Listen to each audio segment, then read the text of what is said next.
तिरंगे के नाम पे देशभक्ति का सबूत देना, सबूत पेश करना, ये काफ़ी सालों से ये रीति चले आ रही है। तो इस साल 2022 में 20 करोड़ से भी ज़्यादा लोगों के घरों पे तिरंगा लहराने की एक मुहिम शुरू होने वाली है। तो क्या कहना चाहेंगे आप? देखिए, ये जो भाजपा हमेशा प्रतीकात्मक राजनीति करती है, इसके मैं शुरुआत से बहुत खिलाफ रहता हूं। आप अगर भारत माता की जय बोलेंगे तो ही आप देशभक्त हो। आप अगर वंदे मातरम बोलोगे तो ही आप देशभक्त हो। आपने अगर अपने घर पे तिरंगा लगाया तो ही आप देशभक्त हो। आपने अगर हमारे प्रधानमंत्री का तुगलकी जो निर्णय है, जैसे 23 मार्च 2020 को उन्होंने थाली बजाने का निर्णय सुनाया था कि पूरे लोग थाली बजाएंगे, उसका उनका उद्देश्य कुछ और था। लोग रास्ते पे ढोल थाली ताशे लेके रास्ते पे प्रोसेशन निकालने लगे। प्रोसेशन निकाल के उन्होंने भीड़ इकट्ठा किया, आपस में मिले, साथ में गाना गाए, फुगड़ी खेले, कहीं डांडिया खेले। यानी जो पर्पस था वो पर्पस पूरी तरह से डिफीट हो गया कि अगर आपने वो किया तो आप कोरोना से लड़ रहे हो, अदरवाइज आपकी कोरोना से लड़ने की कोई इच्छा नहीं है। ऐसा एक प्रतीकात्मक हमेशा भाजपा ये देना चाहती है मैसेज। 5 अप्रैल 2020 को 9 बजे 9 मिनट के लिए पूरे देश में लोग लाइट बंद कर देंगे, और वो लाइट बंद करके दिया और मोमबत्ती और मोबाइल का टॉर्च और अलग अलग चीजें लगा के वो करेंगे रोशनी। और उसके बाद में ऐसे पागल जैसे मैसेजेस आते थे कि अगर आपने ये कर दिया तो इसका जो उसमें जो कॉस्मिक एनर्जी बनेगी उससे कोरोना भाग जाएगा। ऐसे बेवकूफ जैसे मैसेजेस उस समय सर्कुलेट होते थे सोशल मीडिया पर। तो ये जो प्रतीकात्मक राजनीति करने की कोशिश हमेशा भाजपा की रहती है, सबसे पहले ये देखना जरूरी है कि उनका इंटेंशन क्या है। आपने तिरंगे का कितना सम्मान किया? जब तिरंगा ये देश के लिए नेशनल फ्लैग ये अपनाया गया था, तब आरएसएस का और भाजपा का क्या उस समय तो भाजपा नहीं थी, जनसंघ था, तो भाजपा का आरएसएस का क्या एटीट्यूड था? जो आज आरएसएस के फाउंडर्स है, उन्होंने तिरंगे के बारे में क्या कहा था? क्या आरएसएस ने अपने हेडक्वार्टर के ऊपर तिरंगा फहराया क्या? तो उसके लिए वो समझने के लिए हमको एक केस के बारे में समझना पड़ेगा। 26 जनवरी 2001 को एक घटना हुई थी। क्योंकि आरएसएस अपने हेडक्वार्टर पे कभी भी तिरंगा नहीं फहराती थी, तो हमारे नागपुर के 3 जाबाज नौजवान बाबा मेंढे, रमेश कलंबे और दिलीप चटवानी, इन्होंने आरएसएस के हेडक्वार्टर में जाके तिरंगा फहराया। और वो तिरंगा जो है वो फहराने में आरएसएस का वहां का जो लोकल वहां पे जो ऑफिसर था हेडक्वार्टर का, जो केयर टेकर था सुनील काठले, उसने उनको रोका।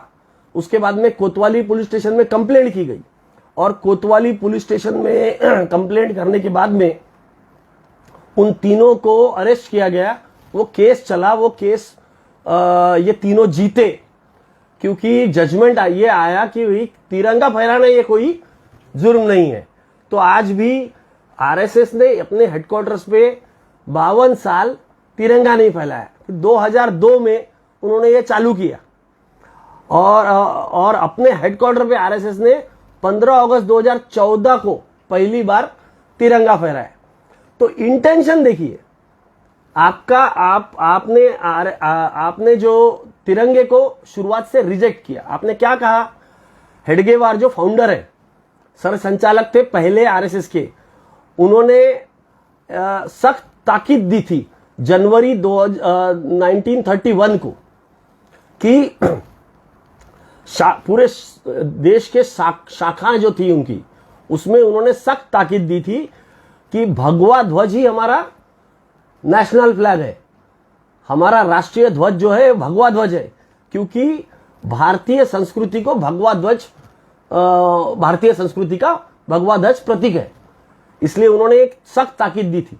और गोलवलकर ने 1946 को जो गुरु पूर्णिमा के दिन जो गैदरिंग हुई नागपुर में, जुलाई 1946 को 14 जुलाई 1946 को एक गैदरिंग में कहा गया गोलवलकर द्वारा कि भगवा ध्वज जो है ये भारतीय संस्कृति को पूरी तरह से रिप्रेजेंट करता है, पूरी तरह से ये उसका प्रतीक है।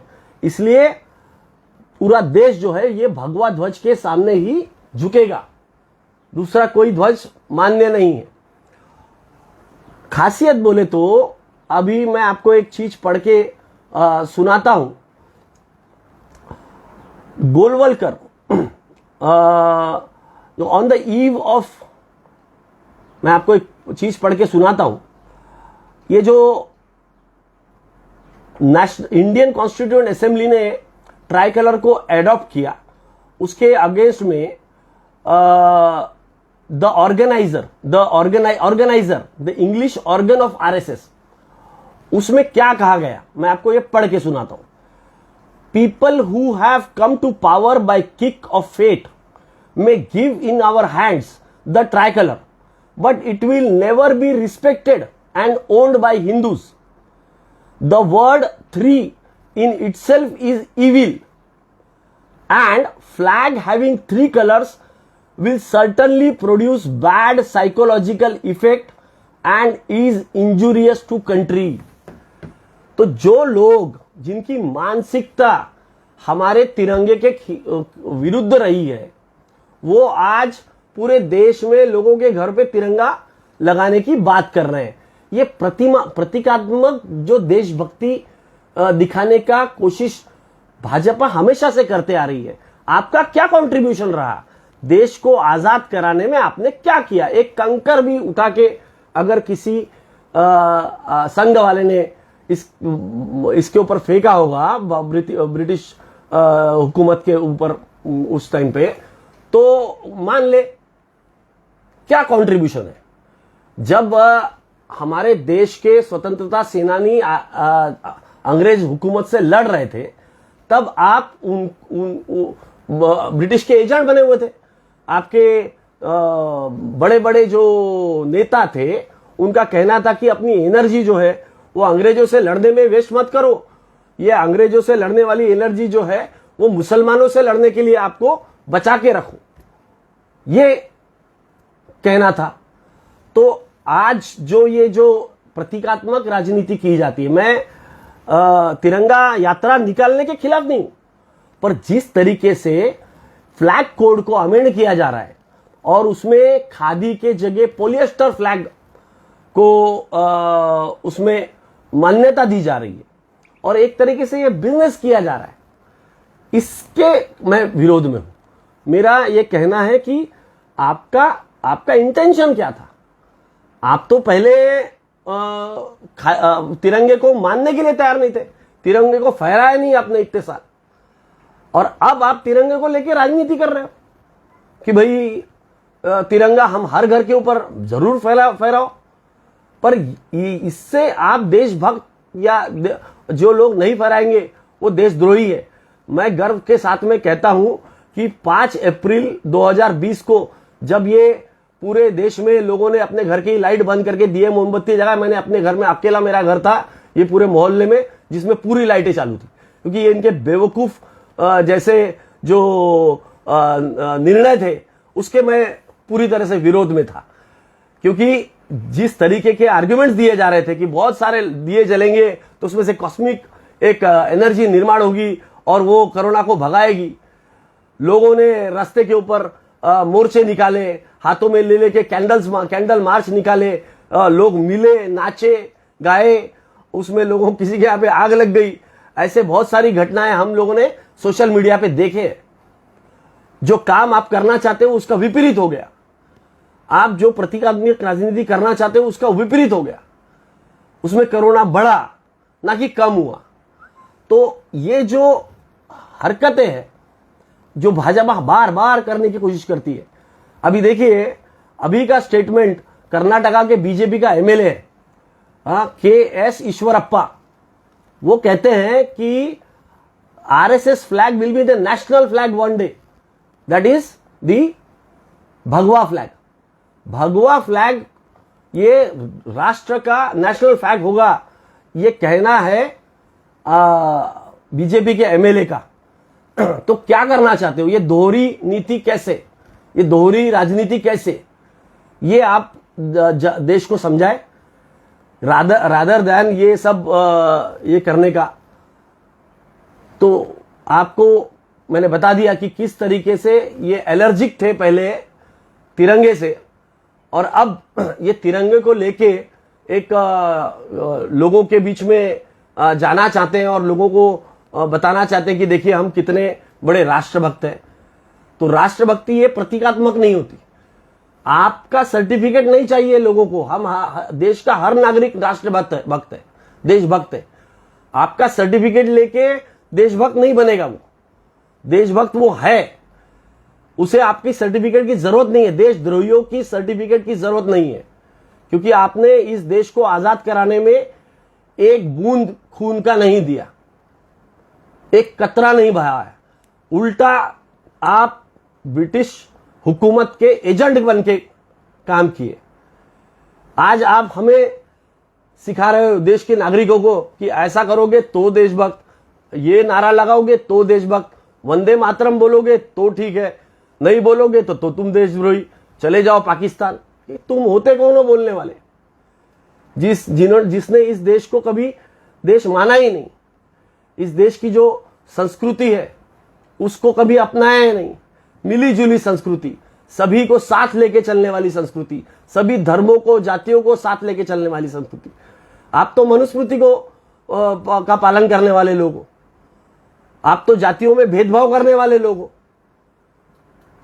आपने हमेशा ये भेदभाव इतने सालों से जो चलते आ रहा है उसको समर्थन किया। आपने हमारे जो बैकवर्ड क्लासेस है उनका आरक्षण खत्म करने की हमेशा कोशिश की। तो ऐसे लोग आज हमें ये सिखाए कि क्या देशभक्ति है और क्या ये हमें बताएंगे। यही बोलना चाहता हूं मैं। धन्यवाद।